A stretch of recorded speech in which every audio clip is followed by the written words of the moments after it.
To RTV. నేను శివరామకృష్ణ. విశాఖ ప్రజలకి ఆహ్లాదంగా సేద తీర్చాలంటే టక్కును గుర్తొచ్చేది విశాఖ ఆర్కే బీచ్. అలాంటి ఆర్కే బీచ్ ఇప్పుడు అస్తవ్యస్తంగా తయారైందని చెప్పాలి. మనం చూడొచ్చు ఇప్పుడు మొత్తం విశాఖ సముద్ర తీరంలో కోతకు గురయ్యే పరిస్థితి అయితే ఏర్పడింది. ఇప్పుడు మనం చూడొచ్చు మొత్తం అంతా విశాఖ ఒక దాదాపు 20 నుంచి 30 అడుగుల వరకు మొత్తం అంతా ఈ సముద్ర తీరం అంతా మొత్తం పోయే పరిస్థితి అయితే ఏర్పడింది. అయితే రానున్న రోజుల్లో ఇక్కడికి ఎవరైనా రావాలంటే వచ్చి సేద తీరాలంటే లేని పరిస్థితి, ఇక్కడ కూర్చోడానికి కూడా పరిస్థితి లేని పరిస్థితి అయితే ఏర్పడింది. ఎక్కడికక్కడ మొత్తం అంతా సముద్రం బీచ్ కోతకైతే గురవుతుంది. అయితే దీని మీద సముద్రం తీరాన్ని అయితే మొత్తం ఓవరాల్గా జీవీఎంసీ అయితే దీని మీద దృష్టి సారించాలి.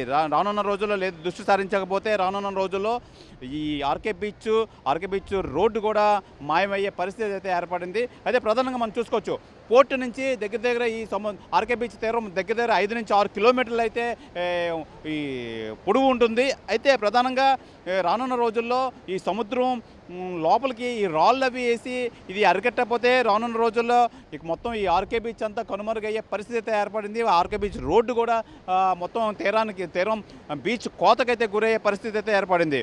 మొత్తం చూడొచ్చు ఇక్కడ రాళ్ళు అవన్నీ మొత్తం ఎక్కడికక్కడ మొత్తం అంతా శిథిలమై కిందకు జారిపోయే పరిస్థితి అయితే ఏర్పడింది.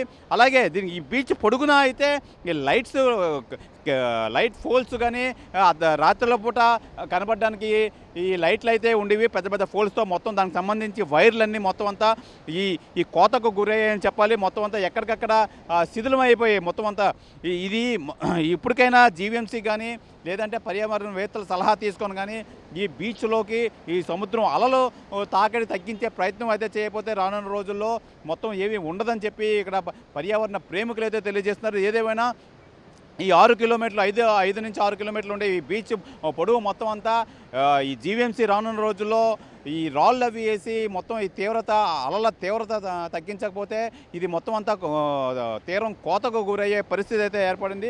ఏదేమైనా మొత్తం ఇక్కడ మనం చూడొచ్చు మొత్తం అంతా ఏ విధంగా అయితే తయారైందో మొత్తం అంతా కోతకు గురయ్యి ఆ పరిస్థితి అయితే ఏ విధంగా ఉందో మన కెమెరామెన్ అయితే విజువల్స్ రూపంలో అయితే మనకు చూపిస్తున్నారు.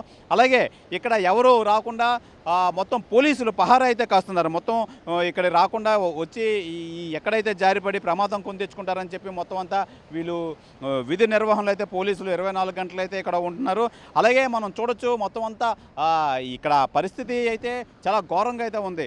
ఏదేమైనా ఈ వాతావరణ మార్పులకి ఈ విధంగా అలలు తాకిడి గురవుతుందని చెప్పి పర్యావరణవేత్తలు కానీ బీచ్ అధ్యయన నిపుణులు కానీ అయితే తెలియజేస్తున్నారు. ఏదేమైనా మొత్తానికి అతి తొందరలో ఈ జీవీఎంసీ కానీ మొత్తం ఈ ప్రభుత్వం కానీ దీని మీద చొరవ చూపించకపోతే మట్టికి రానున్న పరిస్థితుల్లో ఇక్కడ చాలా ఘోరంగా ఉంటుంది. అయితే ఎక్కడెక్కడి నుంచి అయినా వచ్చి ఇక్కడ సేద తీర్చే పరిస్థితి అయితే ఏర్పడుతుంది. అయితే ఆర్కే బీచ్ రానున్న రోజుల్లో దీని మీద దృష్టి సారించకపోతే టూరిస్టులు కానీ అయితే బీచ్ ప్రేమికులు కానీ వచ్చే పరిస్థితి అయితే లేదు. ఏదేమైనా దీని మీద ఒక అధ్యయనానికి వచ్చి మొత్తం అంతా దీన్ని అయితే స్టెబిలైజ్ చేసి మొత్తం ఒక కొలుకు తీసుకురావాలని చెప్పి బీచ్ ప్రేమికులు కానీ అయితే విశాఖ వాసులు కానీ అయితే తెలియజేస్తున్నారు.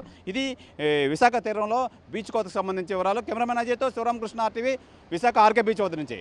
మరిన్ని వీడియోస్ కోసం ఛానల్ ని సబ్స్క్రైబ్ చేయండి. లేటెస్ట్ అప్డేట్స్ కోసం వాట్సాప్ ఛానల్ ని ఫాలో అవ్వండి. ఆ లింక్ డిస్క్రిప్షన్ లో ఉంది.